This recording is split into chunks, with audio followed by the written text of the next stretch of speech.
Dr. Kibbelaar, you are the Strategic Advisor, Diversity and Inclusion at the Ministry of Foreign Affairs in the Netherlands. What can you do effectively in your role for the LGBTIQ plus community workplace standards? We can, first of all, it's a new position. And it shows that the ministry is very serious about diversity and inclusion, as around the world, a lot of organizations are really now saying this is a priority. So we need to become more diverse, we need to be more inclusive.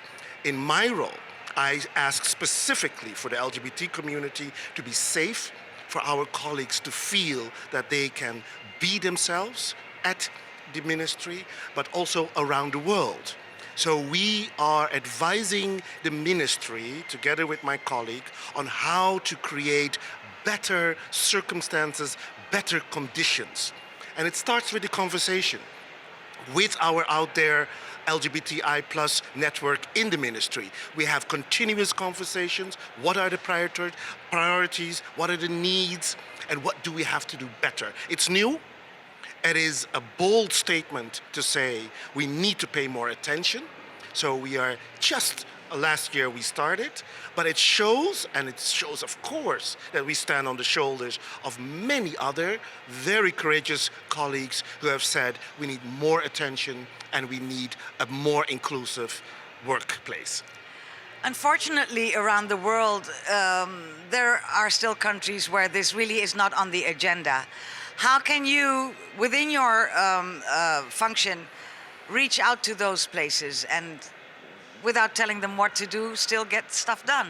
But it first starts with ourselves. That's why we need to always, as an organization, think, what do we have to do in order to create that conditions so we can have a serious conversation with other countries, but also organizations. So we support LGBTI plus activists.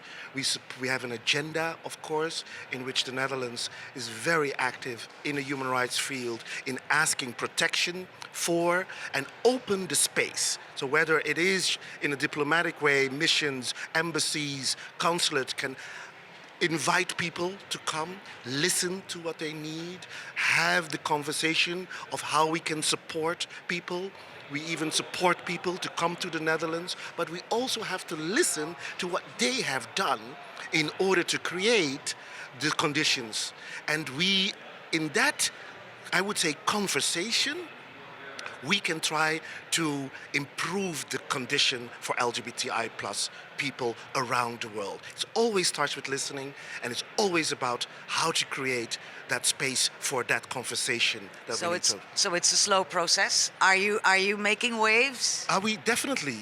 If I think, and I've lived myself in countries like Spain, which I have seen change rapidly, and I've seen marriage equality in the US, but I've also seen difficult situation and criminalization in Africa, in certain countries. But what is important is that the movement, and I would say that is growing. When I started, I think there was no workplace pride. I didn't see the international connections that activists have right now. And it's exciting to see how they also ask for decolonization in, for example, the Western LGBTI communities. So there is definitely progress, what I have seen. There's definitely attention, awareness. We have to create more consciousness, but we're making waves. And this is unstoppable. For me, it is there to stay. Thank you.